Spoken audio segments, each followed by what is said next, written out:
people need to only pursue sterilisation where there is actually a threat to health.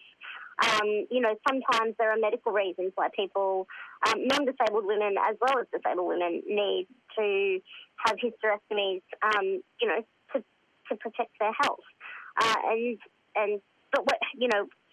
When it's not therapeutic sterilisation, that's when we need to exhaust absolutely all other options. It can't be a method of menstrual management. It can't be a method of preventing abuse, which is another, awful reason that's often given for sterilisation, to prevent sexual abuse. And we know that it doesn't prevent sexual abuse. It just prevents pregnancy resulting from sexual abuse. So, look, I think we just need to make sure that all options to protect women are exhausted before we pursue those extreme and irreversible measures.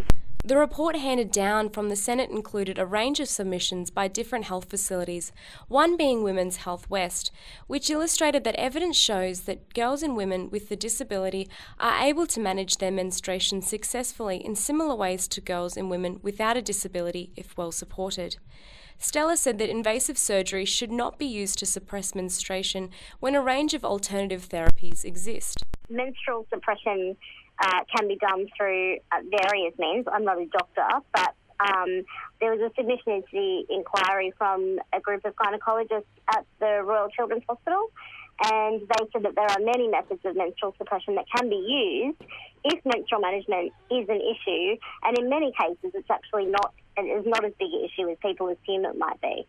Stella said involuntary sterilisation can result in a range of serious physical and mental health problems. I think it really strips you of your identity. I mean, you don't have to have a uterus to be a woman, but I think that having somebody take a part of your body without your consent can severely affect your identity and your self-esteem. So I think it's understandable that women who have been involuntarily sterilised report such high levels of distress and experience ongoing mental health issues because of the procedure.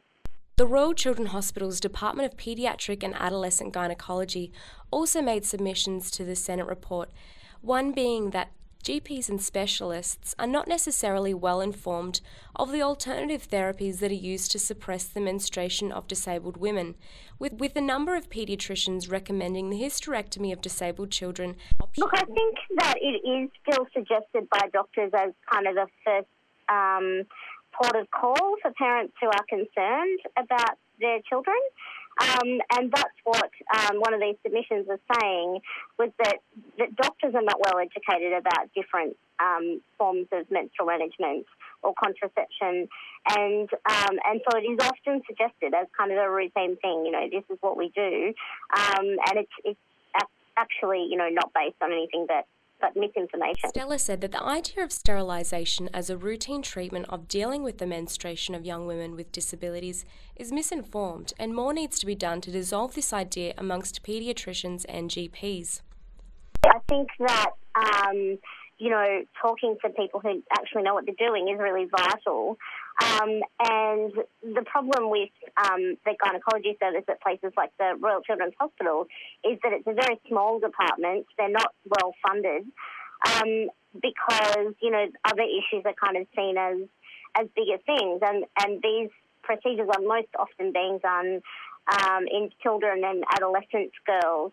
And so it's really important that those services are kind of better supported by the rest of the medical profession, so that they can at least be given a chance to communicate with GPs and paediatricians. The recommendations handed down from the Senate suggested that people with disabilities should not be subjected to involuntary sterilisation unless they are proved to be incapable of providing consent. Yet Stella doesn't think these recommendations go far enough, with the issue of discerning consent at the forefront of her reasoning. Stella discussed the idea of fellow disability advocate Anne MacDonald, who up until age 16 was considered severely mentally disabled, yet later learnt to communicate and go on to complete a university degree and write a book. Stella said that in light of this case, it's too dangerous to make such decisions on another person's behalf based on their inability to communicate, as we have no way to assess their mental capacity. Look, I don't think that the recommendations go quite far enough to protect women, because, you know, as I said in my article, Anne was assumed to have a very severe intellectual disability, and, you know, she was constantly referred to as, you know, having the intelligence of a 6-month-old, or, you know, we unfairly talk about mental age of people with intellectual disabilities all the time. And it's really interesting because, you know, how do you assess that? If someone is unable to communicate because of their physical disability, how can you really assess what their intellectual capacity is? And so, you know, for Anne, she was eventually able to prove her intelligence, and she went on to achieve amazing things in her life.